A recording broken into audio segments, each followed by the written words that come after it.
Okay, so today I want to talk to you about how your body works when you eat, but more specifically, what happens to your insulin and your glucose levels, so what fuel source your body uses. Okay, so the easiest way I thought I could explain this is simply with this graph.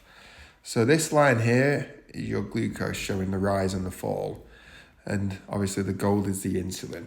So this line here is when you've eaten. So after you've eaten, at about 1 hour, your glucose rises and then peaks. And then you gradually go to baseline again after about 2 to 3 hours, depending on what you've eaten. As you can see though, insulin rises shortly after glucose rises and peaks shortly after glucose peaks. Insulin will then fall only as your blood sugars start to return to normal. So I want to finish by showing you this. So this is basically a diagram to show you what your body uses as fuel after you've eaten.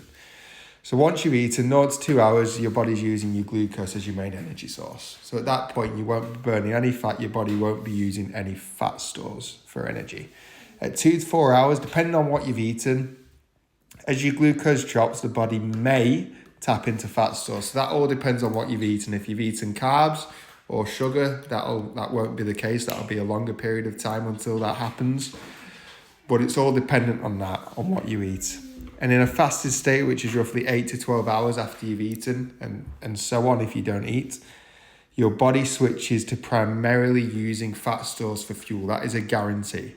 So the better you understand your body, the better educated you are, the more chance you have of tapping into them fat stores, because you know by snacking, your glucose rises, your insulin rises, and you won't be burning fat.